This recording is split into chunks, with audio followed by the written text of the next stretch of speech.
I spent 16 years in the Marine Corps, and when I got out around the 2017 holiday period, I felt kind of lost. I drove Uber for a while, helped an old platoon mate get his landscaping business up and running, and then dipped my toe into celebrity bodyguarding. But if working those jobs taught me anything, it's that I'm just not a people person. Working with Marines is different. There was structure to it, discipline, and no offense to the general civilian population, but y'all are animals. Not that Marines aren't, but driving people around, dealing with paparazzi, and having suburban housewives demand more respect than most Marine Corps officers would. That was a whole other level of ass pain. It got to the point where I was seriously considering to move into private security, which was something I promised myself I'd never get into. But then, funnily enough, the ex-Marine I spoke to, who had a link to the industry, ended up suggesting something completely different. And once I heard it, I couldn't keep my mind off of it. He said he knew a guy that had been in a similar situation, needed to transition back to civilian life, but more conventional jobs just weren't clicking for him.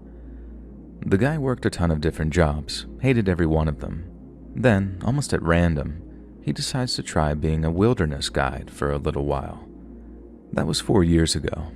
His buddy had been a guide ever since up near Marble Mountain, said it was the best decision he ever made.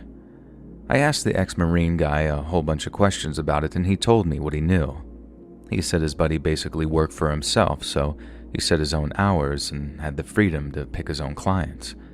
Then all he did for a living was hike with folks, camp with them, and impart all the survival skills he'd learned in the military in the process. People paid him handsomely, too. It wasn't just some minimum wage thing.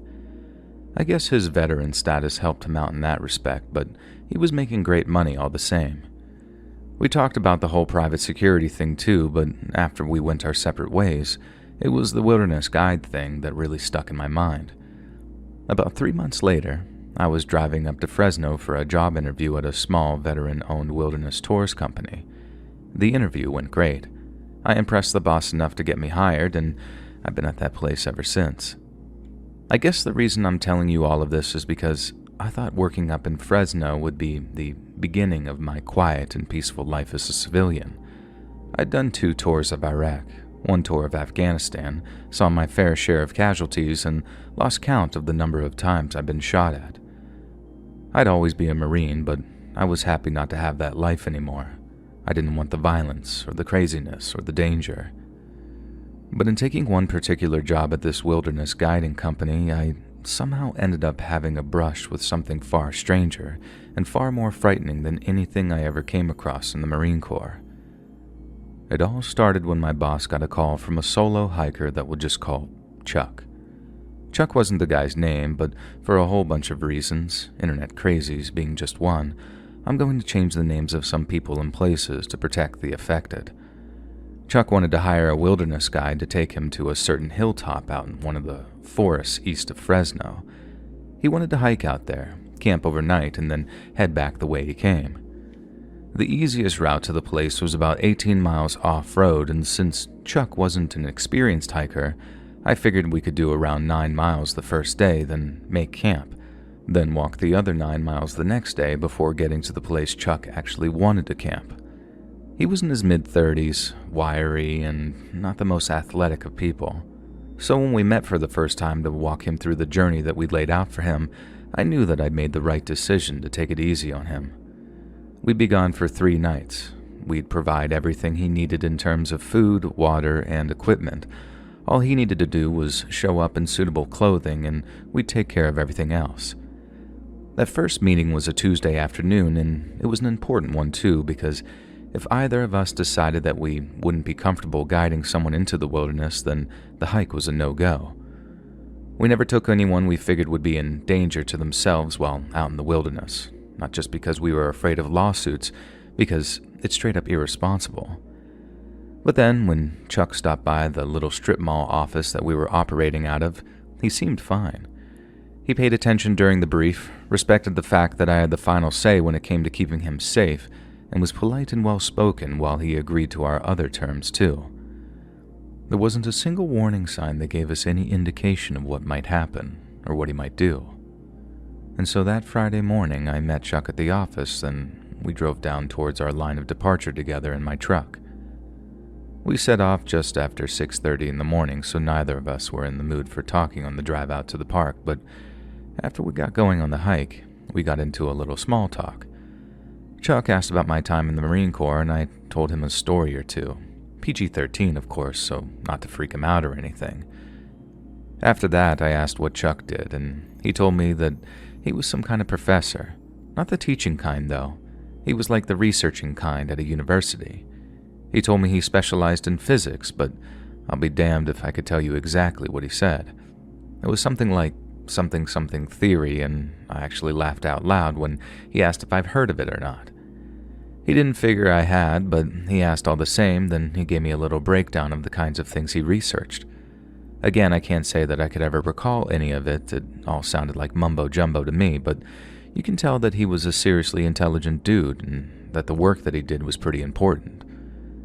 Not long after, we got on to why he wanted to go out onto this particular hilltop, and for the sake of ease, I'll just call it Beartooth Mountain. Generally speaking, we didn't ask exactly why people wanted to visit this or that mountain because the answer was usually a variation on, we heard it's got nice views. Beartooth was no different. It had awesome views and it was definitely much easier to get to than most other peaks, but I guess I just found myself curious if it had some kind of deeper significance to him.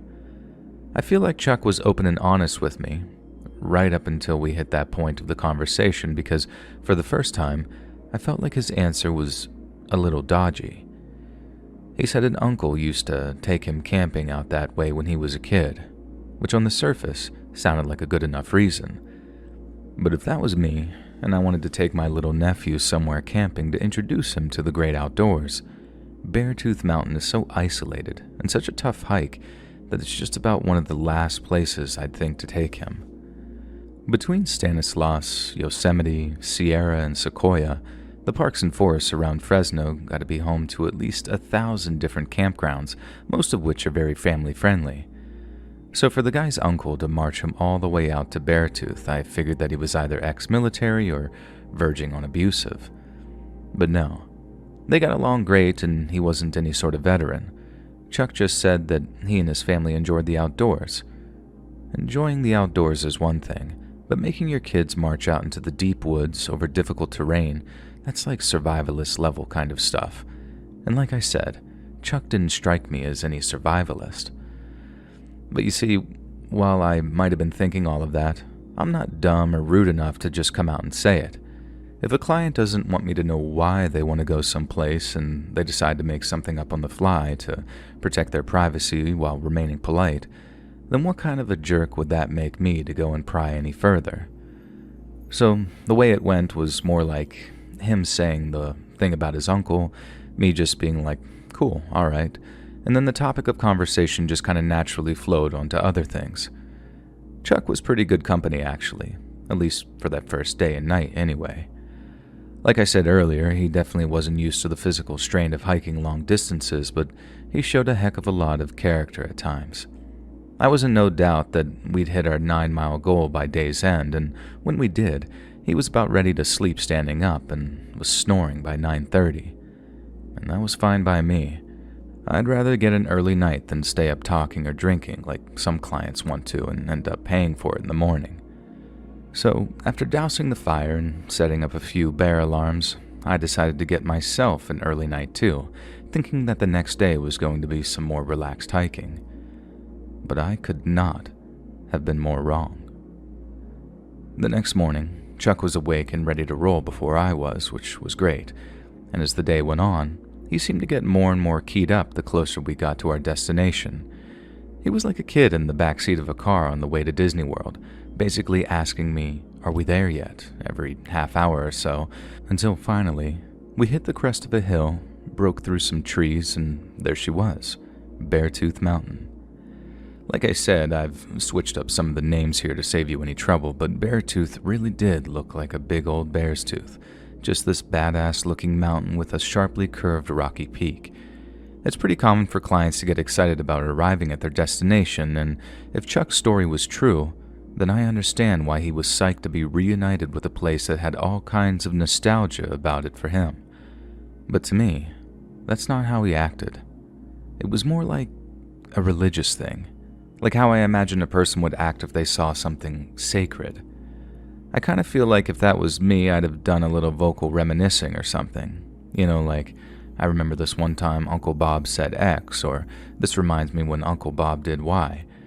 But that whole time, Chucky never once brought up any kind of memory or story from his childhood. I was so curious at that period that I even asked him if any memorable trips came to mind, or if he had any particular treasured memories or anything like that. Not in a confrontational way, just, making conversation. He gave me some wishy-washy answers like all of the, I guess, it just feels good to be back. But by then, I could tell something was kind of off. Not so off I wanted to turn around or anything. Like I said earlier, a client is entitled to their privacy, I just hoped that things wouldn't get any weirder. But boy, they did. I figured Chuck might have a particular place that he wanted to camp, so on the approach, I asked him if he had any place in mind. It turns out he did have a place in mind, a very specific place, and to find it, he pulled out a laminated computer printout that had a bunch of notes written on it in Sharpie. I could read maps well enough to know that I was looking at Bear Mountain and the surrounding area, but then I have no idea what all the notes and stuff said.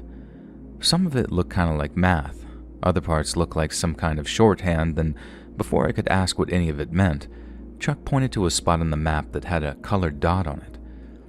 There was a bunch of these colored dots all over the map, maybe 10 or 12 of them, all spread out about a mile or two apart. But Chuck pointed to just one and said that he wanted to camp somewhere around there.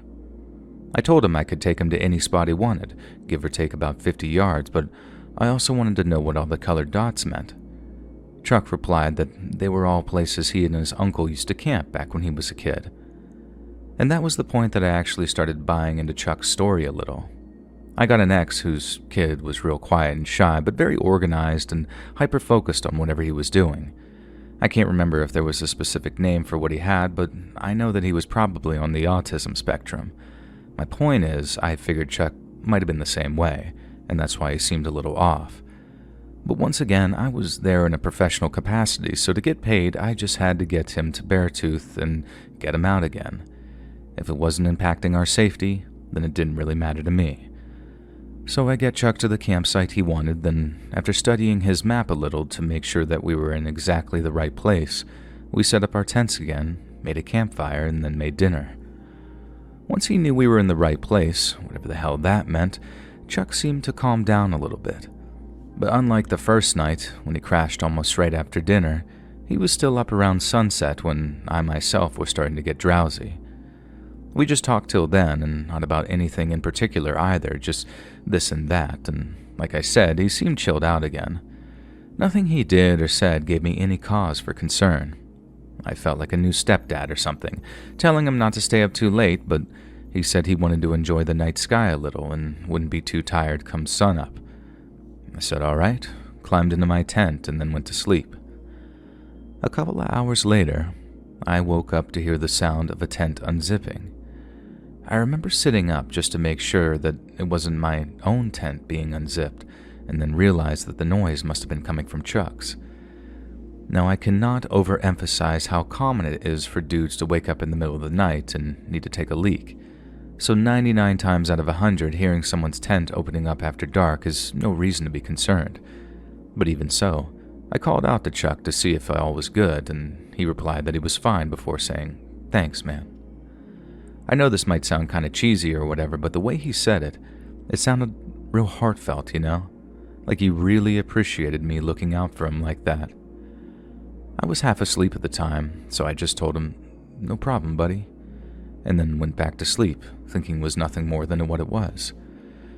Nowadays, I think he was thanking me for a whole lot more.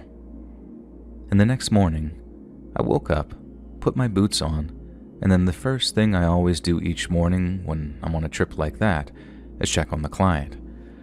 I never just stick my head into their tent or anything, and I don't unzip their tent if it's zipped up neither. I'll just stand outside, gently trying to wake them up. I called Chuck's name once, twice, then 3 times, and Nothing even moves inside the tent.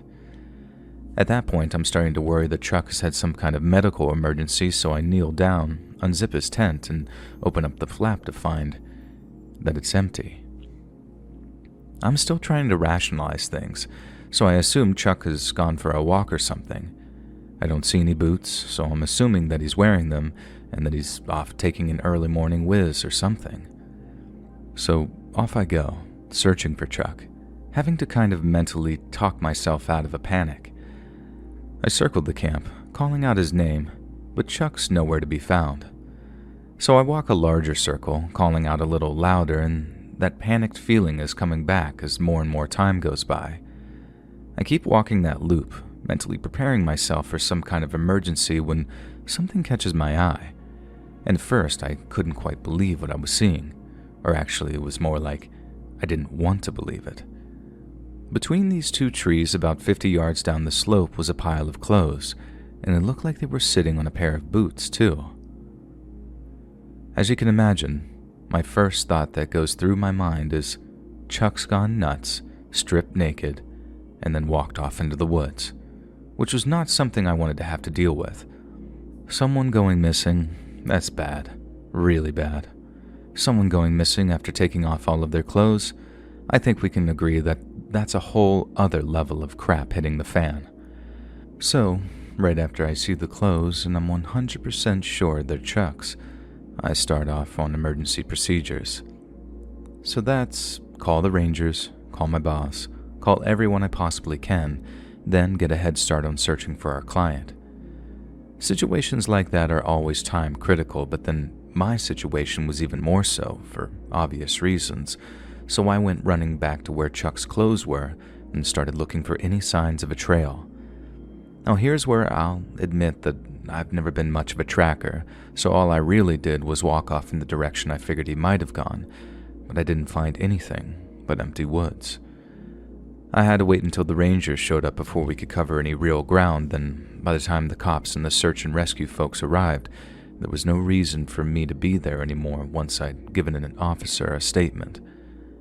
I felt awful. Having a client go missing like that is the nightmare scenario for any wilderness guide. It's our one job, to keep people safe, and when we fail at that one thing, it's like a punch in the gut. I talked to my boss at length about the whole thing, and he gave me a week off to get my head straight. He was closing the office out of respect for Chuck's family, and since he was a big part of the volunteer search parties, there was only one other person to take on the workload. So, better we just close and help out. I wanted to be there myself, but my boss, being the wise man that he is, told me it'd be better if I stayed away and put my faith in the Rangers, the state S&R, and everyone else they had out there looking for Chuck. I was just one guy. And what was one guy versus all kinds of helicopters, sniffer dogs, and specially trained trackers who'd put even force recon guys to shame? I was told over and over again that it wasn't my fault, that I'd done everything right and that I had nothing to feel guilty over. But then came the day when, even with the cops being so cool and respectful, I could tell people were starting to doubt my innocence. The day the cops came to ask me a few questions, I figured it was just all follow-up stuff or questions they hadn't thought to ask me yet or whatever. But then, there came a point during the questioning where I realized that I wasn't being looked upon as an innocent party anymore. I guess the detectives were just eliminating potential suspects, but it was pretty damn chilling knowing that they were considering the possibility that it was me that was to blame for Chuck going missing. I actually said to them at one point, "Look, I'm an open book. I got nothing to hide, and I'll come help with the search effort if you want me to." They acted innocent, like they were only there to ask a few questions and nothing more. But I could tell that they were putting on the good cop routine in hopes that I'd slip up and change my story. That way, they could justify focusing on me as their number one suspect.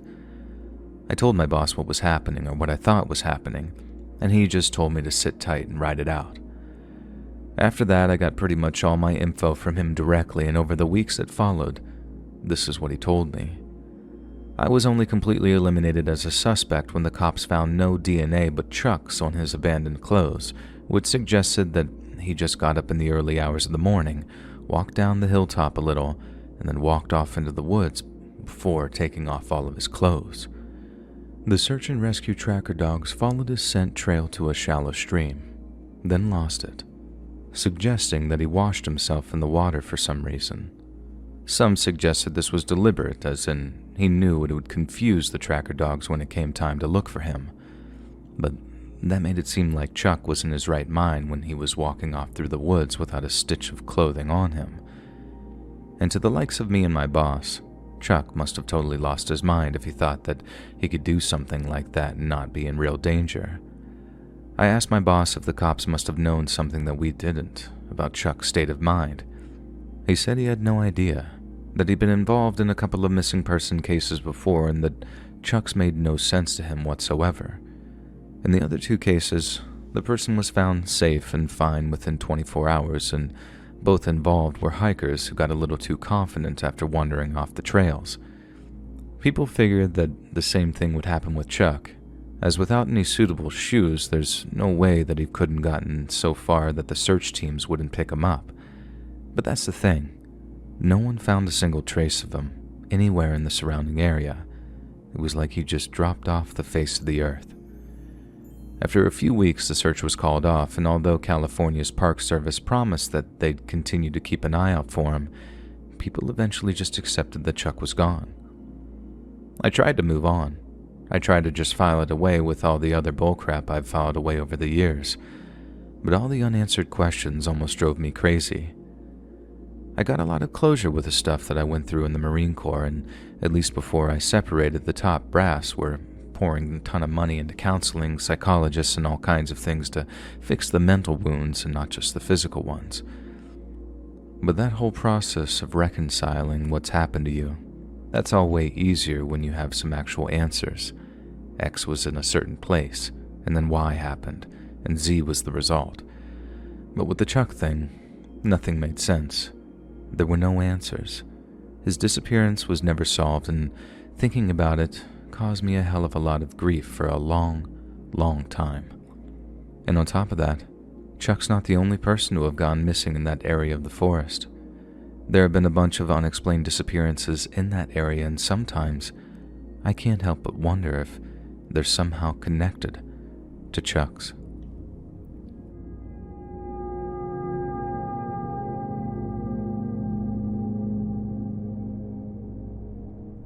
For the longest time, my best friend since childhood was obsessed with northern British Columbia up in Canada. I guess to some people that might sound like an odd place to become fixated on, but once I saw some of the pictures on her Instagram feed posted by hiking influencers who often visited the region, I started to understand why. Northern BC is one of the most beautiful places in the entire world, and although Lana, my BFF, wasn't like an active hiker or anything, she fell in love with the place. She said it was one of her dreams to visit Atlin Provincial Park, and all because of this mountain that they called the Cathedral. Just below the peak, there's like a strip of flat land with a small lake on it that turns piercing blue in the summer, and Lana was just totally obsessed with it. She had one photo of it as her phone background for months on end, and then when she finally switched it up for another, it was yet another picture of the cathedral. The last straw was when she started saying things like, "It sucks I'll never get to visit. I don't have anyone to go with." I guess I just wanted to be that kind of friend that helped her dreams come true, so I started looking in how to get there. I found out that we could catch a seaplane to a place called Peggy's Island, and from there, a wilderness tours company could take us all the way over to the foothills of the cathedral by boat.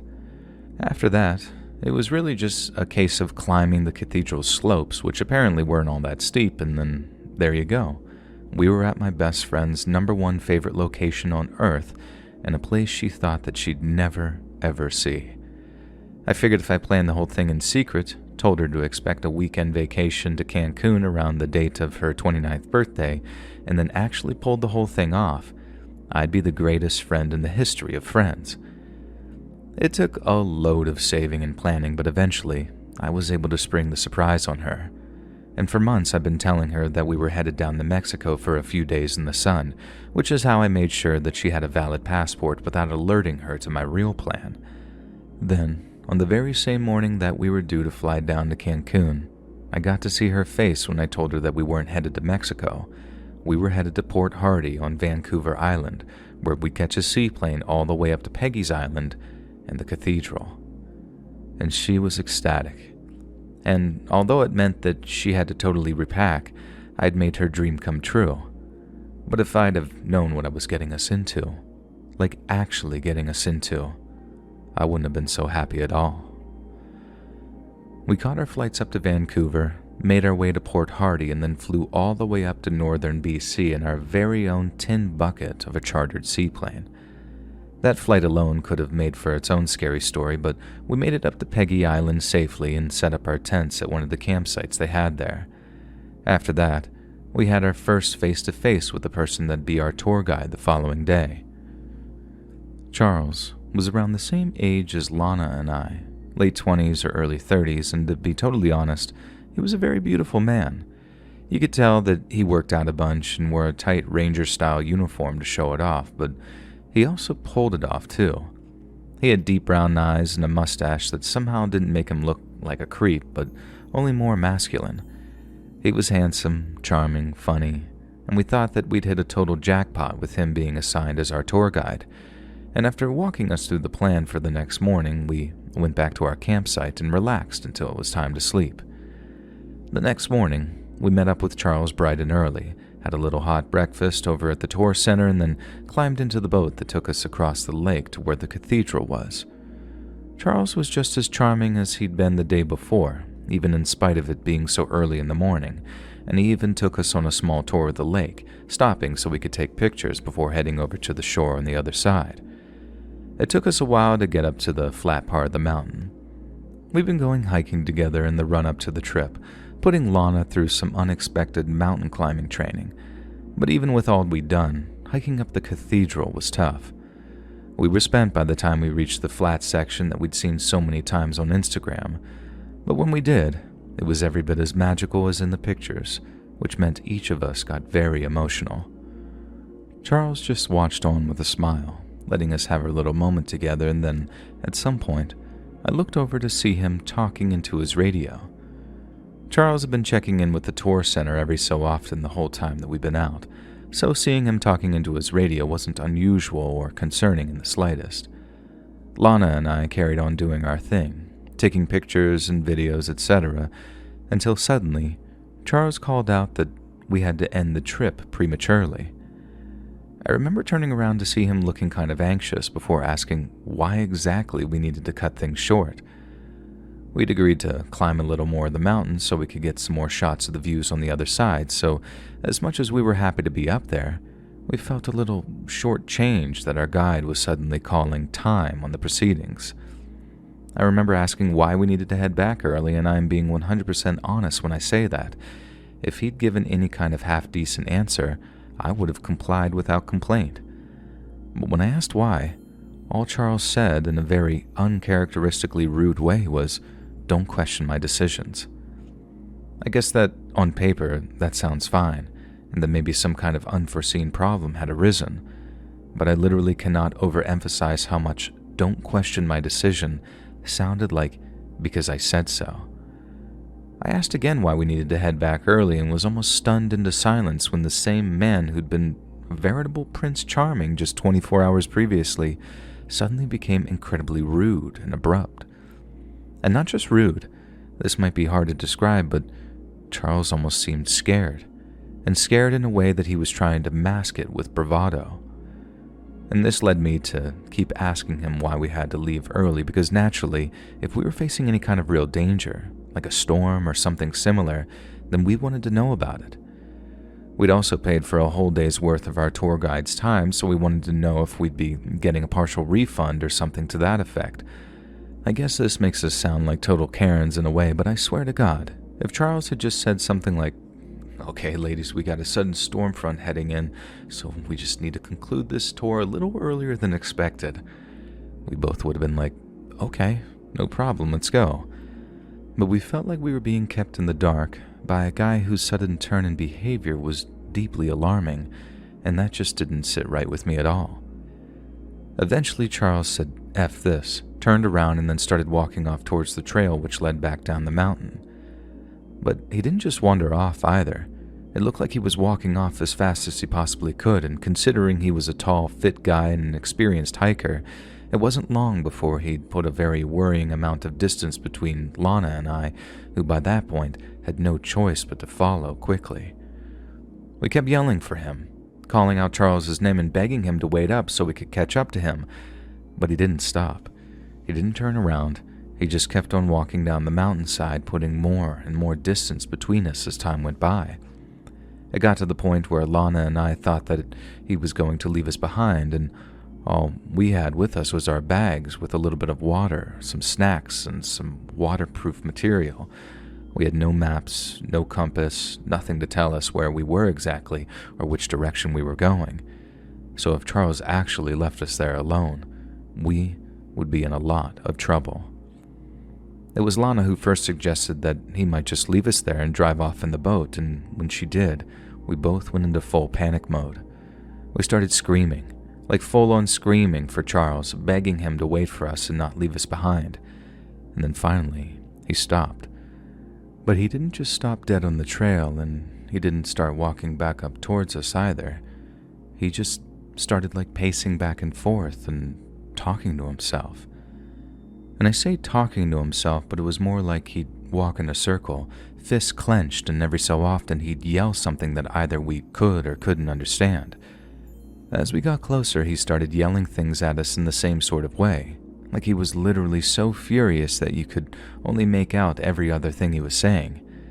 I managed to catch things like, "Always gotta have things your way," and "never think about anyone but yourselves," but the rest was pretty much garbled yells.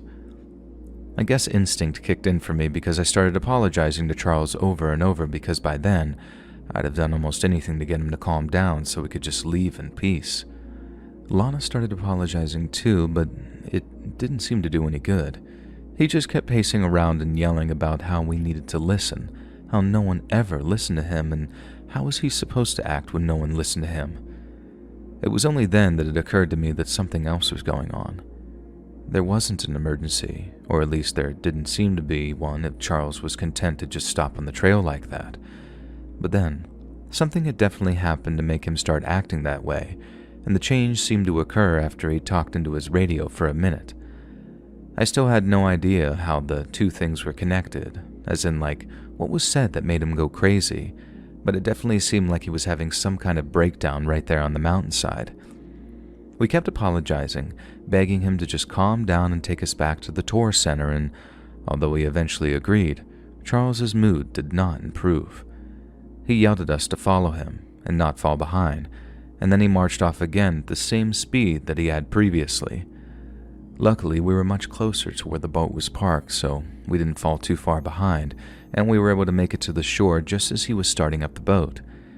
He was still yelling when he told us to climb in, and he also seemed to be gradually calming down, like he was on the back end of whatever he was going through.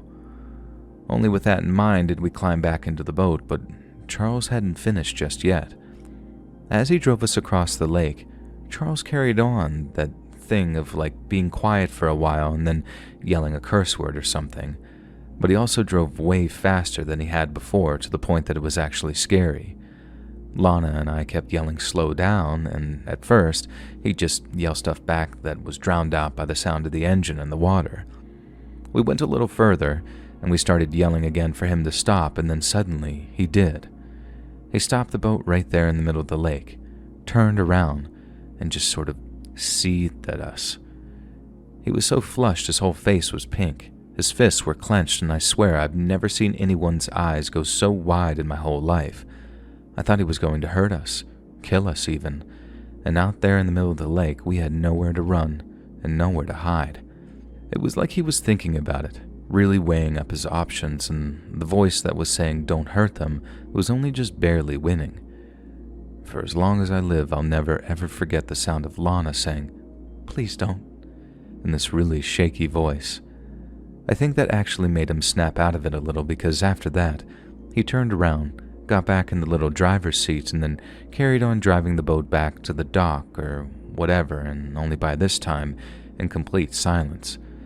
All Lana and I did was sit there in the back of the boat, eyes glued to the back of Charles's head, shaking with fear while we each hoped that he wouldn't turn around or stop the boat again.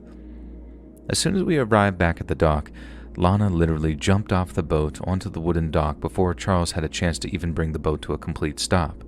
I was quick to follow her, but as Lana ran all the way back to our tents, I turned back to give Charles a piece of my mind, basically about how we were going to get him fired for the way he treated us. Again, total Karen thing to say, but it was literally the first thing that came to mind, and all I was thinking about in the moment was warning his boss or coworkers that he was having some kind of violent episode. I guess I was feeling brave because we were back on dry land, but as Charles climbed up onto the dock, I kept on berating him, which, admittedly, was not the best idea ever, because after finding his feet, he walked towards me, wrapped a hand around my throat, and started to squeeze. It was probably the single scariest moment of my entire life, seeing those wild eyes come back again, knowing that he could crush my neck if he wanted to.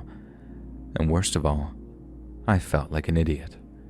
I should have run back to the tent with Lana, or straight to the tour center to warn Charles' coworkers, and I paid for it by getting choked so hard that I thought I was going to die. Luckily, though, people had already heard me yelling at Charles and were approaching the dock by the time he grabbed my throat. As soon as they saw him do that, they started yelling, and within just a few seconds we were being separated by a bunch of guides and campers. Two of Charles's male coworkers walked him off someplace and we didn't see where, and as the people around us started asking what had happened, we broke down into tears as we told them. Charles had been fine one second, then the next. It was like he was a totally different person. It was honestly so scary to see that kind of change in him, and we had literally no idea what had happened to make him act like that. The head of the tour company then brought us to their office, got us some coffee, and offered to contact the seaplane people so we could leave that day if possible. They were honestly super awesome about the whole thing, probably because they were terrified of getting sued, but all we wanted was a promise that Charles would be fired and to know exactly what he'd been told that made him go crazy like that. The head of the company didn't know everything that had been going on in Charles's life, but she had been the one to pass along that piece of news on the radio. Apparently, she'd gotten a call from his wife asking if Charles was available to talk. Obviously, he wasn't because he was out conducting a tour with us. The head of the company then asked Charles's wife if she'd like to call back, and she said no, and that she never wanted to hear from him again. All she wanted was for the company head to pass along a message. I caught him cheating again. I'm taking the kids, and he's never going to see any of us ever again. Personally, I'd have waited until after the tour to tell him such a life-changing piece of news, but I guess the head of the company thought it was the kind of news Charles needed to hear right away. That part did make me consider hiring an attorney, but like I said, they'd promised to fire Charles and were good enough to tell us something they had every right to withhold, so I decided not to. Filing a lawsuit would have destroyed their company, all over one dumb mistake, and above all, it was Charles's decision alone to act like such a monster, no one else's. And besides, no amount of money could help with the guilt I felt afterwards. Lana said that she didn't need an apology, that it wasn't my fault, and I understand that. But I still feel terrible for promising my best friend the trip of her dreams and pretty much having it turn into a living nightmare.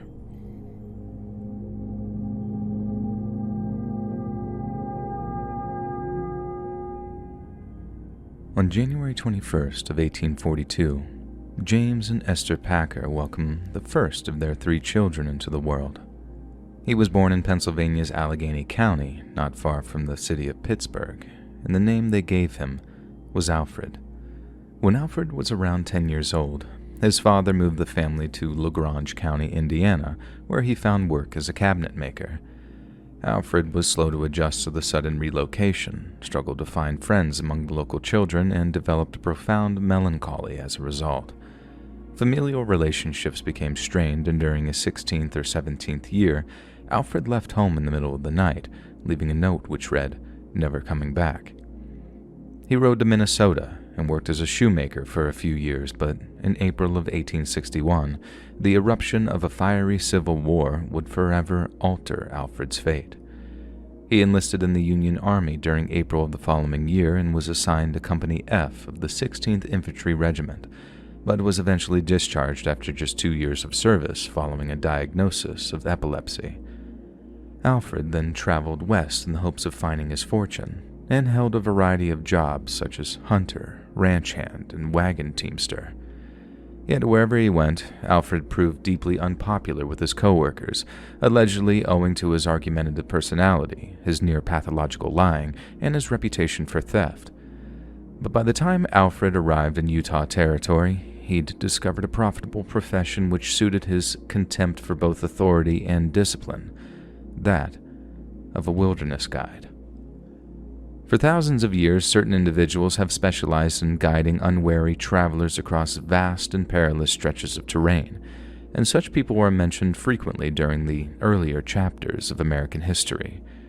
For instance, Lewis and Clark's 1804 expedition through the American West relied heavily on the knowledge of a Shoshone woman named Sacagawea, and the likes of Jim Bridger and Kit Carson made their names trading on their knowledge of the western frontier. A generation later, migrants seeking to flee the aftermath of the Civil War found that skilled wilderness guides were essential to surviving the journey west, and as a result, a capable guide would expect to make vast amounts of money. Alfred rather fancied the idea of becoming a self-employed wilderness guide, but in truth, he was a dangerously inept navigator. He drew the ire of many a dissatisfied customer and was responsible for at least 2 fully loaded wagon trains becoming lost on their way to Oregon. He was ignorant, obnoxious, and incompetent. Yet the demand for wilderness guides was so high that, despite his reputation, he continued to find paying work. One such group of potential employers was headed by a man named Robert McGrew, who intended to prospect for gold near a place called Breckenridge, Colorado, in the winter of 1873. The party consisted of 20 men, whose journey would take them from Utah's Salt Lake City to the San Juan Mountains, around 300 miles to the southeast. It would prove a hazardous journey, and the men were in dire need of a capable guide, so once they reached Provo, a man named George Tracy was sent out to find one. He returned with a 23-year-old gold prospector who just so happened to know the route to Colorado like the back of his hand. Yet this prospector was none other than Alfred Packer. Packer was not 23 years old. He was actually 31 in November of 1873, and as previously stated, he was relentless in his fabrication. Although Packer had a small degree of mining experience, he was no prospector, nor had he ever been to the San Juan Mountains. But in sensing the desperation of McGrew's party, he saw an opportunity to profit. Packer told them that for the price of $25, around $700 in today's money, he could lead them to the gold country south of the Colorado Territory. The group accepted, and then off they went. Almost immediately, Packer's incompetence became painfully obvious to McGrew and his companions.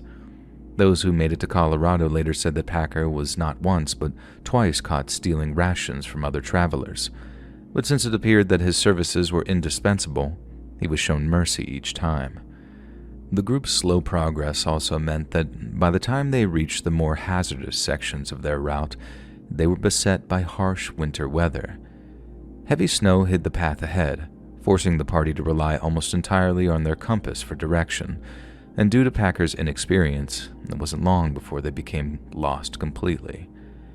When their rations ran out, the men ate horse feed. When the horse feed ran out, they ate their horses. But in the 3rd week of January 1874, the party came across an isolated island of salvation in the form of a Native American encampment. Chief Ouray, also known as the White Man's Friend, made his winter encampment in the Uncompahgre Valley near modern-day Montrose. He was famous for his generosity to needy travelers and supplied McGrew's party with food and lodgings by which they could regain their strength for the journey to come. However, Chief Ouray strongly recommended that the party postpone their expedition until spring, since they were likely to encounter dangerous winter weather as they reached the San Juan Mountains. The natives knew that to undertake such a journey would be to risk certain death, and Chief Uray offered to shelter their party until early spring, whereupon they could continue their venture in relative safety. The party of 20 convened to discuss their options, but 11 of them refused to accept the chief's offer. In their view, delaying their expedition until early spring would roll out the red carpet to other less risk-adverse prospectors, delay their journey, and they miss out on the lion's share of the gold. A few days following his arrival at Chief Uray's camp, Robert McGrew approached him with their final decision. 11 of them would continue on towards the Los Pinos Indian Agency, which was the closest outpost to the camp, and proceed onward to Breckenridge from there. Chief Uray stated that he respected the party's courage and provided them with food for their journey, as well as safe directions to bypass the mountains. However, just hours into their journey, Alfred Packer announced that he had a better idea. Instead of bypassing the mountains by way of Indian Territory, Packer proposed the group take a much more direct route through the mountains.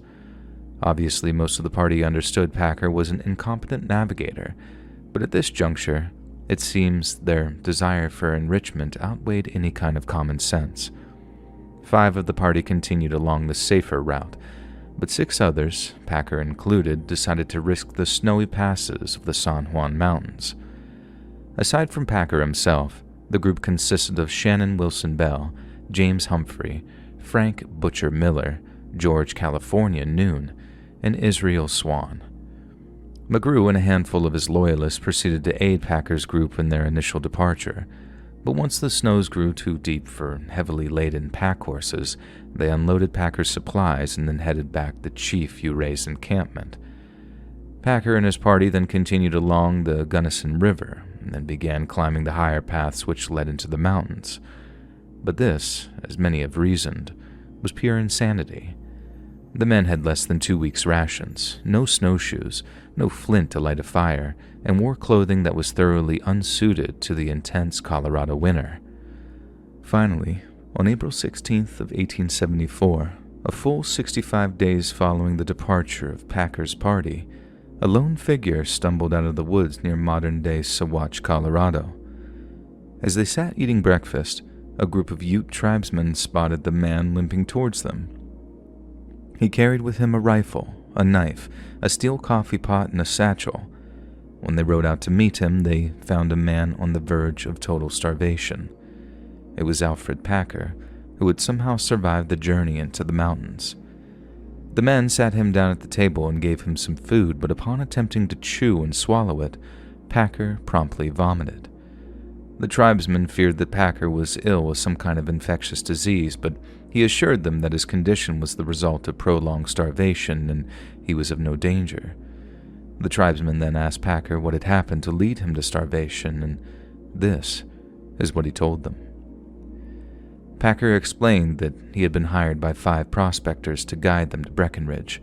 However, during the course of their journey, he began to suffer a terrible bout of snow blindness and began to lag behind.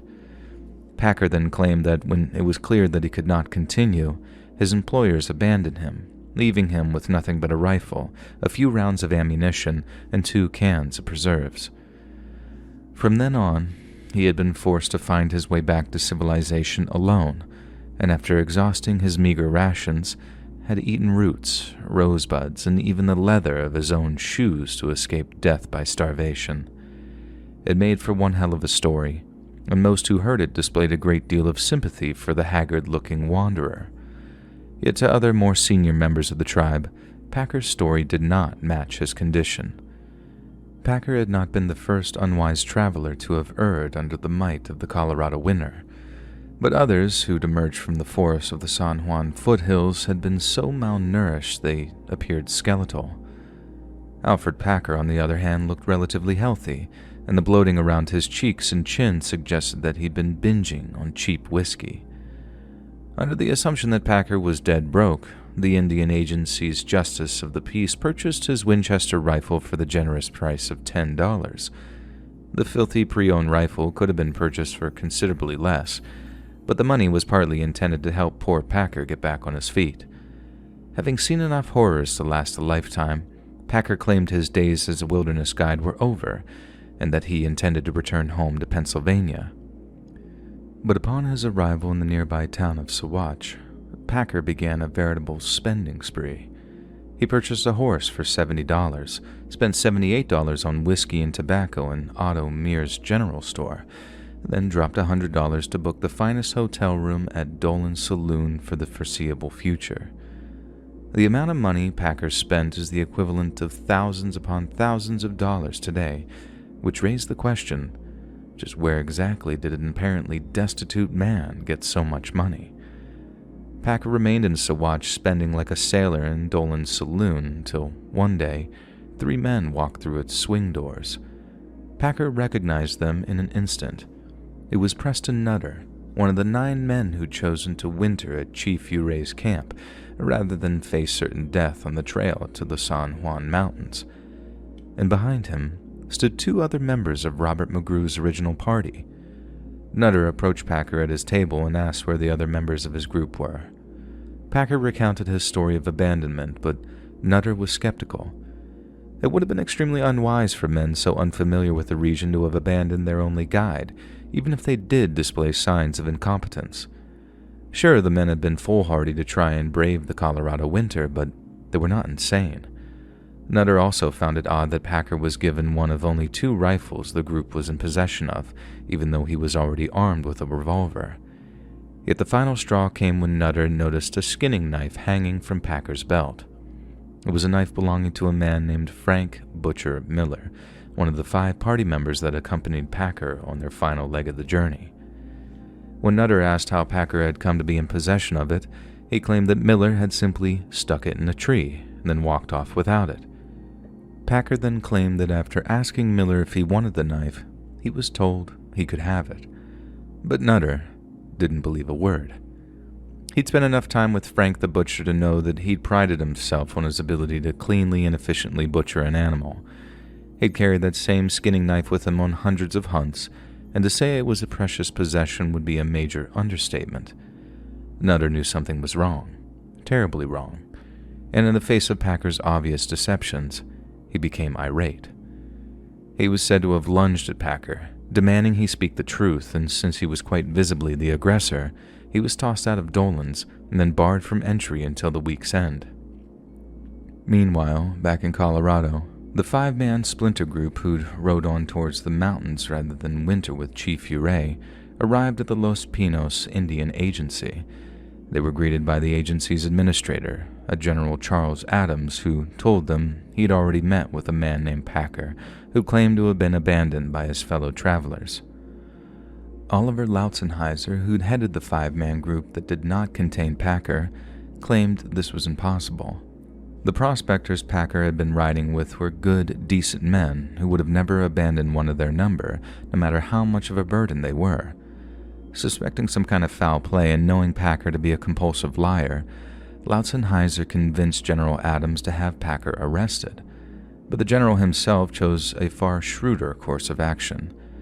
Adams sent a trio of soldiers out looking for Alfred Packer, but after finding him in Saguache, they didn't simply put him in cuffs. The lead soldier initially consoled Packer regarding his recent tribulations and complimented him on the survival skills it must have taken to make it down from the mountains alive. Packer was accustomed to such treatment by that point and welcomed it graciously. The soldier then informed Packer that they wished to hire him at a very generous rate to help recover the missing members of his party. Packer seemed reluctant at first, but following a reminder that proving his innocence to the authorities was a far superior option than vigilante townsfolk assuming his guilt, he agreed to join the search party. When he arrived back at the agency, Packer was immediately brought before General Adams, who had allowed Lautzenheiser's party to witness his questioning. Adams demanded an explanation for the conflicting stories, but an indignant Packer repeated his claim that he'd been abandoned while snowblind and professed deep surprise upon learning his fellow travelers were missing. Adams then questioned him regarding his Saguache spending habits, but Packer defended himself by claiming the money was a loan from a sympathetic citizen. Upon hearing this, General Adams dispatched another group of riders to Saguache, who learned that not only had Packer not received any loan, but he'd been spotted with several different wallets during his stay in town. Following the riders' return and confirmation that Packer was lying, General Adams and Lautzenheiser's party began discussing what should be done. Yet as they debated, the arrival of 2 Ute tribesmen prompted an uproar in the camp. The 2 tribesmen had been hunting just a few miles from the Indian Agency, and after reaching the crest of a hill, had come across strips of dried human flesh they'd found lying on a rock. And nearby was the exact same trail Alfred Packer had used during his march for survival. When confronted with the strips of flesh, Packer appeared to break down completely and began begging General Adams for mercy. He then promised to make a full and frank confession after reportedly stating it would not be the first time that people had been obliged to eat each other when they were hungry. Packer claimed that after his party ran out of food, they began, and I quote, eyeing each other in a most unsettling manner. A few days after this dreadful leering commenced, Packer claimed he left camp to gather dry firewood and returned to find 4 of his traveling companions standing around the lifeless body of the 5th. Israel Swan, who was said to be the oldest of the 5 men, was killed instantly when he was struck from behind with a hatchet. In the process of dismembering Swan's body, Packer claimed the group found several $1,000s in cash on his person, and after dividing the money between them, they began roasting and eating chunks of the dead man's flesh. The men ate well that night, so well that just 2 days later, they were once again completely out of food and racked by ravenous hunger. They tried hunting and set snares for rabbits and other small game, but after fresh meat eluded them, a conspiracy was struck. Since Frank Butcher Miller still had a great deal of fat on him, Packer claimed Shannon Bell, James Humphrey, and George Noon convinced him that it was the butcher's turn to be carved up. He too was murdered with a single hatchet blow to the skull, ambushed while stooping to pick up firewood. It was then that Alfred Packer acquired the butcher's skinning knife, fastening it to his belt before he feasted on its owner's still warm cadaver. Packer then claimed that as the 4 remaining travelers pushed on towards Los Pinos, they became lost in a blizzard. Once again, they became ravenously hungry, and this time it was James Humphrey's turn to be ambushed, butchered, and consumed. Packer added that George Noon was murdered before Humphrey's corpse had even been stripped of all its meat, and the killing was wanton now. They had a taste for human flesh. Once the blizzard had cleared, Alfred Packer and Shannon Bell continued their journey towards Los Pinos. They agreed never to speak of their ghastly hunger, nor the manner in which it was sated. They would say that their companions died of exposure and that each was afforded a Christian burial. Packer also claimed that being the only 2 survivors of the 5-man party, he and Bell made a pact that neither man would murder or consume the other. According to Packer, it took just days for this pact to unravel. After 3 more days of trudging through the mountains, frostbitten and exhausted, Packer claimed that he and Bell set up camp next to a lake near a large grove of hemlock trees. The 2 men managed to light a fire, but after a few hours of lying under their blankets and trying not to freeze, Shannon Bell went berserk. Packer claimed Bell threw off his blankets, screaming that he couldn't take it anymore. Then, after snatching up his rifle, he lunged at Packer and attempted to bash in his skull. Packer described how he deflected the blow before striking Bell in the head with the hatchet. Then, fearing that he might starve to death before reaching civilization, Packer cannibalized Bell's corpse and continued on his journey with the dead men's accumulated wealth. Following another day's walking, Packer claimed he mounted the crest of a hill. Upon spotting the Los Pinos Indian Agency in the distance, he threw away the remaining strips of human flesh, but admitted that he did so with, quote, a fair degree of hesitation. After listening to Packer's version of events in full, General Adams called for a discussion of the matter between the surviving prospectors and agency officers. The prospectors stated they didn't believe a word of Packer's story, and asked the general to aid them in the information of a search party so that the truth might be uncovered. With agency clerk Herman Lauder at the lead, the 5 Utah prospectors followed a handful of agency officers for 50 miles across the hills, ironically with Packer acting as their guide. Then, after 2 weeks of searching the snowdrifts near Lake Fork, Packer announced that he was lost, forcing a frustrated Lauder to order their return to the agency.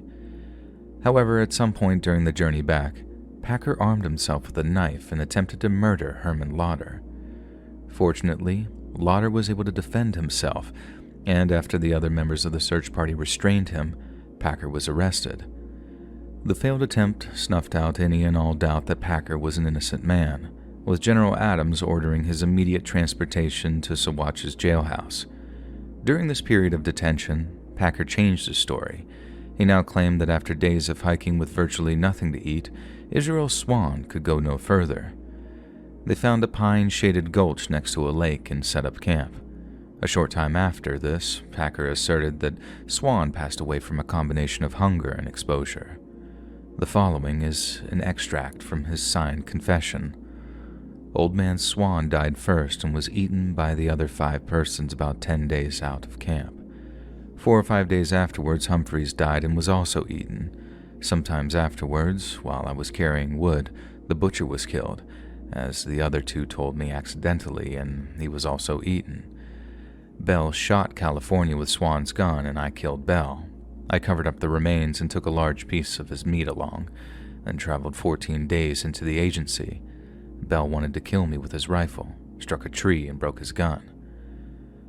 Yet while he was in jail, observers challenged his credibility and noted that Packer, far from being a victim of cold or starvation, had set some kind of diabolical trap. Finally, in August of 1874, an illustrator from Harper's Weekly was hiking near a place known as Slumgullion Pass, just 2 miles southeast of Lake City, Colorado. Upon spotting a pine-shaded gulch surrounded by hemlock trees, John A. Randolph believed he'd happened across a prime spot to rest, but as he got closer, he made a horrifying discovery. 5 rotting corpses lay strewn around the gulch. Randolph made a quick sketch of the scene, then rushed to alert the sheriff in nearby Lake City, who, naturally, was only too happy to receive news of the discovery. There was just one problem. From its description, the gulch was the site of the final confrontation between Packer and Shannon Bell, but according to his story, Packer and Bell were alone. In which case, how had the bodies of the murdered and cannibalized men all come to rest in the same spot? The Lake City sheriff rode out to what became known as Dead Man's Gulch, with around 24 volunteers in tow. The scene that greeted them was the stuff of nightmares. One deputy noted that, and I quote, "It appeared as if extreme violence had befallen the men. Frank Miller and Israel Swan's bodies were little more than skeletons, with almost every strip of flesh having been carved from their bones. The bodies of James Humphrey and George Noon lay rotting and flayed, with their legs having been butchered entirely. Both had received blows to the head, with the shape of the wounds indicating a hatchet had been used to dispatch them. Shannon Bell lay with his arms to his sides, his hands skinned with skeletal legs splayed out beneath him. Someone had smashed open the top of his skull and removed his brain entirely. No attempt had been made to consume bone marrow, nor had any of the men's organs been consumed. Packer had simply gone from man to man, stripping the soft, sweet, nutrient-rich muscle from their bones before eating it. The remains of the fallen prospectors were buried where they lay, and when word reached the Saguache County Sheriff, he sent 6 deputies to the jail to confront Packer with their newfound evidence. But when they arrived at the makeshift prison cell on the outskirts of Saguache, Packer was nowhere to be found. In order to prevent his summary execution by bloodthirsty vigilantes, the town sheriff decided that Packer would be held in a makeshift cell on a ranch owned by the county. The cell was little more than a dilapidated log cabin. At the time of Packer's arrival, it was almost completely unfit for human habitation. Prior to the discovery of the missing prospectors, Packer had been held there for months, with no evidence, no bodies, and no formal charges levied against him. Yet, while there were many who were only too happy to see Packer under lock and key, just as many saw his detention as unjust, some bemoaned the extensive tax bill Packer's imprisonment racked up, while others argued it was unconstitutional to incarcerate a man merely suspected of a crime. Such talk among the townsfolk appeared to have generated a great deal of sympathy for Alfred Packer, because when the deputies arrived in late August of 1874, they found the cabin unguarded and deserted. Someone had helped Packer escape. As Saguache's sheriff organized both professional and volunteer tracking teams, local citizens discussed theories on what had motivated Packer to murder and consume his traveling companions. Many believed that he simply attached himself to the party under the false pretense of being familiar with the area, and that ultimately the men had died because of his incompetence. However, a much more popular theory involved Packer leading the party of 5 into the mountains with a premeditated plan to kill and rob them. Preston Nutter and Oliver Lautzenheiser were highly vocal in their condemnations of Packer and did their best to persuade the Saguache townsfolk that the deaths were not some kind of tragic accident, nor was Packer a man of fortitude who'd simply done what was necessary to survive. Yet surprisingly, the details of Packer's cannibalism were not the primary issue. By the late 19th century, the American public were familiar with the tragic tale of the doomed Donner Party. Delayed by a multitude of mishaps, the Donners spent the winter of 1846 snowbound in the Sierra Nevada mountain range. Some of the migrants resorted to cannibalism to survive, mainly eating the bodies of those who had succumbed to starvation, sickness, or extreme cold. But in one case, 2 Native American guides were deliberately murdered for this purpose. News of such ghastliness spread fast among the American populace, but after a lengthy national discussion, many expressed a great deal of sympathy for the Donners. And while many argued that they themselves would not have committed murder, very few were able to categorically state that they would not have resorted to cannibalism if placed in the same dire circumstances. So in the case of Alfred Packer, the most pertinent question was, did his companions die as a result of his incompetence, or was greed the motivating factor? By early spring of 1883, Packer had been on the run for almost 9 years. Despite being one of the most infamous individuals in the entire United States, there wasn't a single reported sighting of him for almost a decade. That all changed when a man named Frenchy Cabazon arrived in the Wyoming state capital of Cheyenne. Frenchy was a traveling salesman who roamed from town to town plying his trade from the back of a wagon, but Frenchy also happened to have been one of the original members of Robert McGrew's prospecting party who'd wintered at Chief Ouray's camp during the winter of 1874. Frenchy's wagon pulled into Cheyenne in early March of 1883, and on Sunday the 11th, he and several other traders set up along the thoroughfare to do business with local townsfolk. Frenchy served dozens of customers that morning, many of whom were headed home from church. But when one man stepped up to his wagon and sought to peruse his goods, Frenchy found his face to be curiously familiar. "Don't I know you?" Frenchy asked. The stranger returned his gaze, revealing piercing blue eyes that Frenchy was certain he'd seen before. "No, sir," he replied. "What's your name?" Frenchy asked, studying the man's rough, dark goatee and how his shoulder-length hair was slick with pomade. "John Schwartza," the man replied, clearly irritated by Frenchy's incessant inquiries. Frenchy apologized, claiming he'd confused the stranger with an old acquaintance. Yet in truth, there had been no such confusion. Frenchy Cabazon was quite certain of the stranger's identity, and following the conclusion of their business, Frenchy rushed to the local sheriff's office and begged them to send a message to General Charles Adams of the Los Pinos Indian Agency. A dangerous fugitive was present in Cheyenne, one that had been wanted for murder for the past 9 years, and his name was Alfred Packer. General Adams and a handful of agency officers rode day and night until they reached Cheyenne. Then, following the confirmation of his identity, Packer was taken to Denver by train on March 16th of 1883. Packer explained that he'd only escaped from Saguache due to his fear of imminent vigilante justice, and expressed a desire to give a second, much more truthful account of how he survived his ordeal in the San Juan Mountains. Instead of claiming that the men were gradually eaten as they died off one by one, Packer now claimed that Bell had killed the others after ordering him to collect firewood. Packer departed in the morning, then returned in the late evening. According to the second of his signed confessions, this is what he found. "I found Bell, who acted crazy in the morning, sitting near the fire roasting a piece of meat which he had cut from the leg of Miller. His skull was crushed in with the hatchet. The other 3 were lying near the fire. They were cut in the forehead with the hatchet. Some had 2 or 3 cuts. I got closer to the fire, and when Bell saw me, he got up with his hatchet and charged towards me. When I shot him sideways through the belly, he fell on his face. I grabbed the hatchet and hit him on the top of the head. Packer claimed he then dropped the revolver in a patch of deep snow and lost sight of it. After that, he constructed a crude shelter out of stray logs and then hunkered down to wait out a heavy storm. He claimed days went by, his hunger growing ever more intense until finally he could bear it no longer. He tried to get away every day but could not, Packer said, so I lived off the flesh of these men for almost 60 days.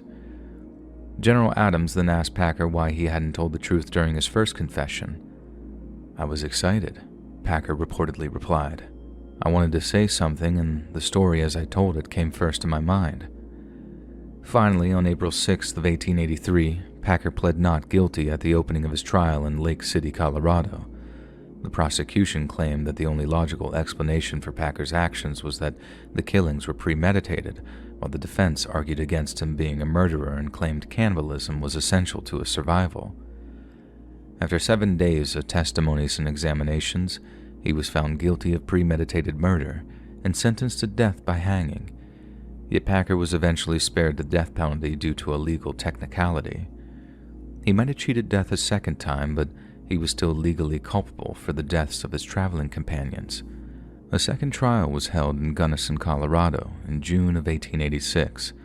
Only this time, Packer was found guilty on 5 counts of voluntary manslaughter and sentenced to 40 years in prison. At the time, Packer's 40 years in prison constituted the longest custodial sentence ever handed down in the United States, and it stunned the American public. He was encouraged to lodge multiple appeals and sent letters to national newspapers claiming that he had been, and I quote, unjustly convicted by an unfair and unsympathetic judicial system, and by the ignorant conclusions and judgments of small-minded people. Eventually, on February 8th of 1901, Packer was paroled after serving 18 years of his 40-year sentence, and upon his release, he expressed a huge amount of gratitude towards a woman named Polly Pry. Polly Pry was the pen name of Leonelle O'Brien, an ambitious young reporter with the Denver Post. Upon learning of Packer's military service, she used her platform to paint him as a courageous former soldier whose only crime was getting caught up with what she referred to as a regrettable situation. She called him a victim of circumstance who did what he had to do to survive, but one who had been, quote, crucified for violating civilized sensibilities by having to resort to cannibalism. The column inches she dedicated to Packer prompted the launch of a petition, one which made it onto the desk of the Colorado governor, Charles Thomas. Thomas was initially reluctant to involve himself in this situation, but after months upon months of pressure, one of his final acts as governor was to have Alfred Packer paroled, under the condition he would not attempt to profit from his story. 6 years following his release, on April 23rd of 1907, Alfred Packer passed away in Jefferson County, Colorado, aged 65 years old. Some have cited his cause of death as being dementia, others blame a stroke, and while rumors abounded that he became a vegetarian before he died, many reported Packer as living modestly and charitably during his final few years. Buried in Littleton, Colorado, Packer's grave is marked with a veteran's tombstone, listing his original regiment from 1862. But while he might well lie in a soldier's grave, his reputation will always be that of a charlatan, a murderer, and a cannibal.